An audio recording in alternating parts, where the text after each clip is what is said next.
Pantauan kondisi terkini di DPR, kita terhubung dengan jurnalis Kompas TV, ada rekan Niputu Trisnanda dan juru kamera Febri James. Putu, untuk saat ini kita mengetahui bahwa AMPB memadati di depan gedung DPR, MPR dan juga rencananya besok akan melakukan demo. Lalu seperti apa pantauan di sana dan apa saja tuntutan utama para pendemo kali ini? Oke, selamat petang, Juno dan juga saudara. Saat ini saya berada tepat di depan gedung DPR, di mana sisi kiri saya ini merupakan posko yang digunakan sementara oleh Aliansi Masyarakat Pati Bersatu untuk kemudian melakukan segala persiapan menuju aksi pada tanggal 27 Agustus besok. Kemudian juga bagaimana bantuan-bantuan dan donasi ini juga dikirimkan. Termasuk juga yang ada di pinggir saya saat ini merupakan satu kendaraan atau satu bus yang kemarin digunakan oleh AMPB untuk berangkat ke Jakarta dan sempat mengalami situasi yang tidak menyenangkan, yaitu di mana ada pelemparan batu bata begitu ya. Nah, ini jadi satu-satunya tempat begitu untuk mereka beristirahat jelang aksi yang nantinya akan digelar pada tanggal 27 Agustus 2026. Karena sampai dengan saat ini tadi disampaikan juga oleh Supriyono alias Botok bahwa sebetulnya yang kemudian menjadi fokusnya selain aksi besok adalah tempat untuk beristirahat sementara, di mana sampai dengan saat ini belum ada tempat yang kemudian bisa digunakan, sehingga posko sementara ini ada di depan area DPR dan juga kendaraan yang ada di belakang saya saat ini. Untuk mengetahui tuntutannya apa saja, sudah bersama dengan Kompas TV. Terima kasih Mas sudah meluangkan waktu.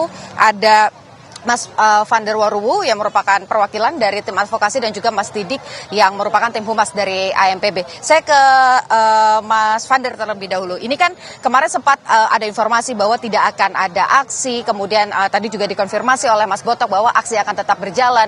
Sebetulnya untuk besok ini aksinya akan seperti apa dan tuntutannya apa aja, Mas? Oke, sebelumnya terima kasih, perlu kami sampaikan adanya pemberitaan pembatalan aksi pada tanggal 27 merupakan informasi yang tidak benar. Untuk terkait persiapan besok, kami telah lakukan persiapan sehingga kami bisa pastikan tanggal 27 Agustus pelaksanaan aksi dari teman-teman AMPB bersama warga Jabodetabek dan simpul-simpul lainnya akan tetap terlaksana. Dengan tetap membawa dua tuntutan, yang pertama adalah mendesak RUU perampasan aset untuk segera disahkan. Yang kedua, soal menuntut agar dilakukannya vonis hukuman mati terhadap koruptor. Begitu kira-kira. Jadi kalau misalnya ada informasi bahwa selain dua tuntutan itu ada juga upaya mengganti pemerintah, menurunkan Presiden Prabowo Subianto ataupun juga wakilnya, itu juga masuk dalam tuntutan atau memang hanya fokus di dua tuntutan tadi? Sejak awal ketika kami ingin melakukan aksi di Jakarta, fokus kami hanya pada dua tuntutan tersebut. Terkait adanya informasi tuntutan-tuntutan lain yang beredar di media, itu tidak benar. Karena sejak awal, teman-teman AMPB telah menyepakati membawa dua tuntutan yang nanti akan disampaikan di DPR RI. Total aliansi yang tergabung ini ada berapa jumlahnya, Mas? Yang nanti juga akan turun aksi di tanggal 27 Agustus? Yang pasti untuk penyelenggaraan aksi pada tanggal 27 Agustus, ini sebenarnya diinisiasi oleh teman-teman dari ARIP, atau Aliansi Rakyat Indonesia Bersatu. Kemudian sekitaran beberapa hari yang lalu kami diundang untuk turut menyukseskan aksi yang nanti akan dilaksanakan pada 27 Agustus.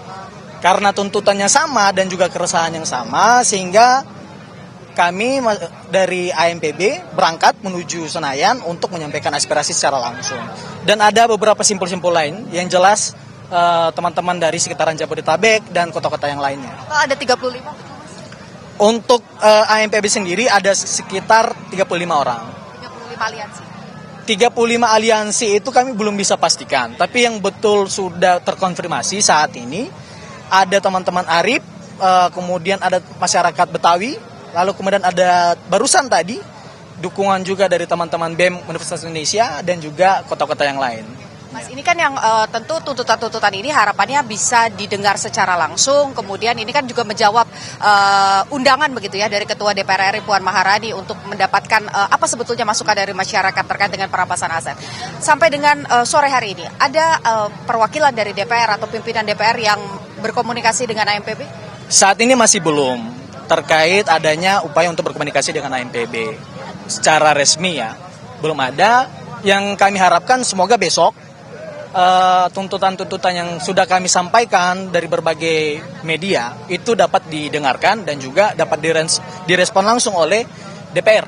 Nah, kemudian satu hal yang kami sampaikan bahwa penyampaian pendapat di muka umum ini kami laksanakan dengan damai.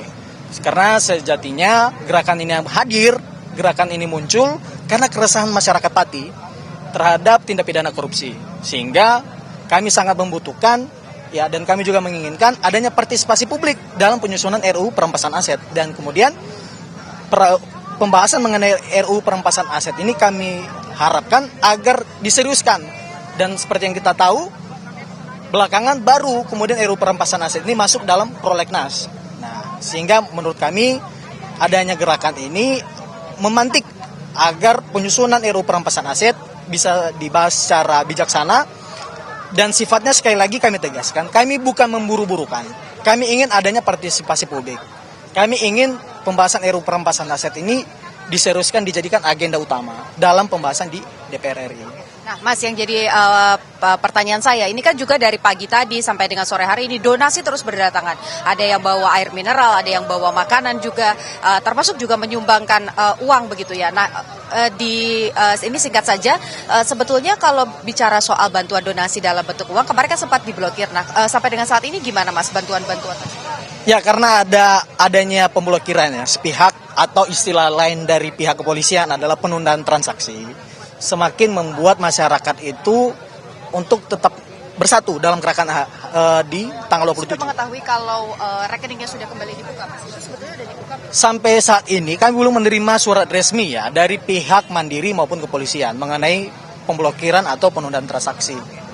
Terima kasih banyak, Mas. Kita tunggu nanti besok aspirasinya seperti apa. Semoga juga bisa langsung berdialog dengan DPR. Tapi satu poin yang pasti, tidak ada aktivitas yang kemudian mengganggu kepentingan publik yang lebih luas lagi ya. Selamat melanjutkan persiapannya. Semoga besok juga lancar. Dan saudara, sampai dengan sore hari ini bisa saya pantau begitu untuk arus lalu lintas sendiri ini masih berjalan seperti biasa, di mana dua ruas jalan dari arah Semanggi menuju Selipi ini masih bisa dilalui oleh masyarakat. Kemudian juga tetap ada himbauan begitu ya, karena terjadi kepadatan jika memang akan beraktivitas ke area-area tersebut khususnya melewati DPR, ini diharapkan bisa melintasi area yang lain agar kemudian tidak terhambat. Tentunya di tanggal 27 Agustus nanti juga akan ada sejumlah upaya pengaturan lalu lintas. Kembali ke Anda, Juno.